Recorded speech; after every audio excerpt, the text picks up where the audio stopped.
ешқандай өзірсіз деп тамақты қыру намазды бұзады екен.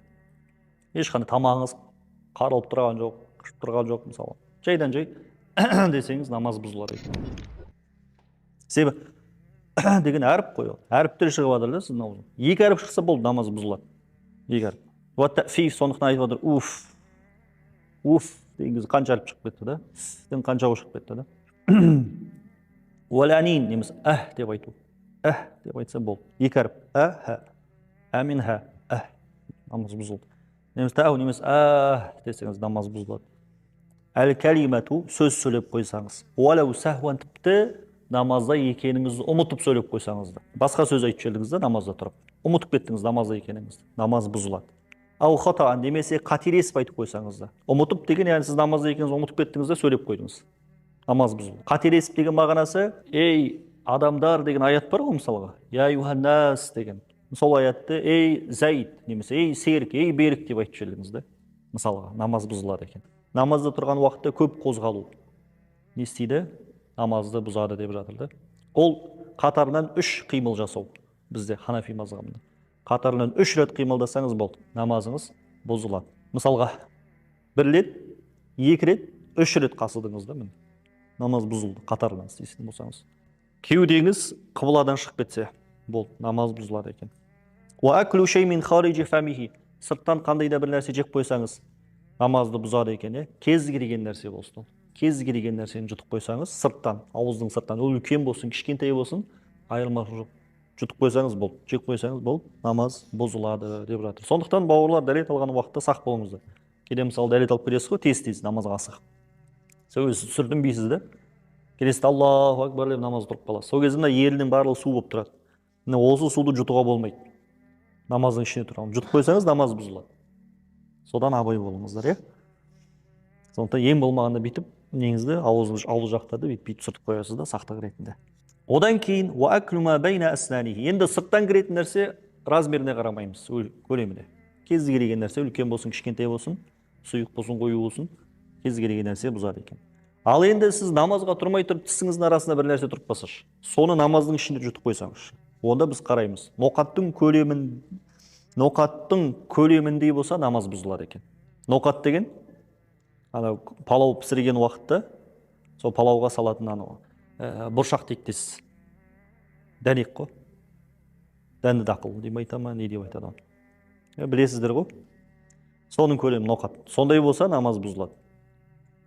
Сіздің арасында тұрып қалса, тамақ тұрып қалса, бірдеңелер тұрып қалса, ит тұрып қалса, соны жұтып жүрсеңіз намаз бұзылады екен. Одан кішірек болса намаз бұзылмайды. Не үшін? Себебі кішкентай нәрседен сақтану қиынды. Ол сілекейдің үкімінде болады. Сілекей жұтқанмен тең де ол. Түсіндіңіздер ме? Ал одан үлкен болса, одан сақтануыңыз мүмкін де. Ол қандай үлкен? Ноқаттың көлемі. Таяммум соқтыңыз, су жоқ болды. Намаз оқып тұрған уақытта су келсе, намаз бұзылады. Ва тамаму муддати масихил хуф. Мәсіге мәсих тартып жүрдіңіз. Міне сағат 12-де намазды тұрған уақытта сіз мәсін мерзімі аяқталды, намаз бұзылады екен.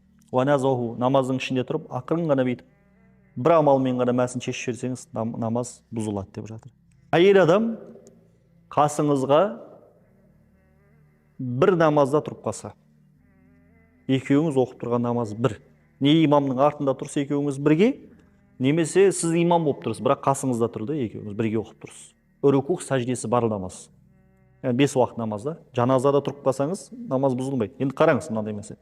Әйеліңіз екеуіңіз бір намазда тұрып қалдыңыз да, имамның артында тұрсыз, немесе екеуіңіз біреуіңіз имам болып тұр, үйіп тұрды, сіз екеуіңіз бүйтіп тұрып қалсаңыздар, қатар, әр осы қатар тұруыңыз бір рүкін мөлшеріне жалғасса, субханалла деп айтатындай мөлшерде жалғасып қалса, болды не?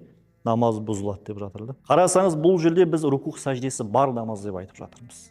Жаназада бүйтіп тұрып қалсаңыз, қатарынан бір әйелмен бірге, одан намаз бұзылмайды. Сол секілді бір намаз деп айтып жатырмыз. Себебі оқып тұрған намаздарыңыз екі түрлі болса, одан намаз бұзылмайды. Екі түрлі намаз болса. Әрі бір мекенде оқып тұрсаңыз. Сондай-ақ қараңыз, сіз намаз бастаған уақытта сіз ол кісіні ниет еттіңіз да, әрі намазға тұрған кезде сіз оған артқа тұр деп айтқан жоқсыз да, ишарат еткен жоқсыз намаз бастырған кезде. Ниет еттіңіз, Аллаху акбар десеңіз болды. Қасыңызға тұрып қалса, бір рүкін намаз бұзылады. Ал бірақ сіз ниет еттіңіз, бірақ оған ишарат бердіңіз, артқа тұрды. Бірақ ол тұрмаса, оның намазы бұзылады. Сіздің намазыңыз дұрыс. Жақсы ма? Немесе ниет етпесеңіз, сіздің намазыңыз дұрыс. ниет еткен жоқ, соған имам болады. Себебі біз айтқанбыз алдыңғы дәрісте. Әйел адамның сізге юу қашан дұрыс болады, егер сіз оны ниет етсеңіз ғана имамдығын. Сондықтан ғалымдарымыз не деп айтқан? Әйел адамға имамдық қылу ниеті, оларға бағана, ол осы шарт болып есептеледі деген да. Яғни сіз әйел адамға имамдықты ниет етпесеңіз, әйел адамның сізге юу дұрыс емес та. Ер адамдар ол шарт емес. Сіз жалғыз өзіңіз қалып мешітке келдіңіз, ешкім жоқ та. Бәрі намаз оқып кеткен. Келдіңіз де өзіңіз ешкімді ойлаған жоқ сізге біреуге үйді деп. Аллаху акбар десең деп айттыңыз да намазға кіріп кеттіңіз. Ешкім ниет етпейді. Біреуге бардыңыз да үйісі, оның үйі дұрыс. Себебі шарт емес ер адамдарға сіздің имамдық етуіңіз, ниет етуіңіз сол нәрсені. Әйел адамдар болса не істеу керексіз, ниет ету керексіз. Кімнің дәреті намаздың ішіне еркінен тыс бұзылса, еркінен тыс, әдейі емес те, еркінен тыс бұзылып кетті, кейін барып дәрет алуға барды, дәрет алуға барған уақытта әурет жерін ашып қойса, намазы бұзылады. Намазын жалғастыра алмайды, несі дәрет алады, бастан бастап келіп оқиды. Қараңыз, мысалға, біреудің еркінен тыс дәреті бұзылса, мен мысалға қазір келдімді, шам намазды үйіп тұрдым, имамның артына сөйтіп еркімнен тыс мұрным қанып кетті. Жай тұрған уақытта мұрнымнан қаны кетті. Оны ұстайымды, тез-тез не істеймін, кідірместен, яқты егер ешқандай кептеліс болмаса, тез-тез шығып кетемін де, барып дәрет аламын да, келіп сол жерлерін жалғастыра берсем болады. Сол сауапқа ие болуым үшін, жамағаттың сауабына. Енді қараңыздар, дәл осы жағдайда мен дәретханаға барып әурет жерімді ашып қойсам, намаз бұзылады деп жатыр. Немесе тіпті мәжбүр болсам да әурет жерді ашуға, намаз бұзылады. Сондықтан мына жақта келтірген, мысалға әйел адам дейді, білегін ашқаны секілді дейді. Әйел адам білегі не ол? Әурет қой. Уақиратуху, сол секілді осы мына еркінен тыс дәреті бұзылған адам дәретке барған уақытта немесе қайтып келетқан уақытта қырағат оқып қоятын болса, намаз бұзылады екен. Қырағат оқып осы жерге келеді, сол кезден бастап қырағат оқиды. Уамуксуху қадра адаи рукнин ба'да сабқил хадас мустайқизан.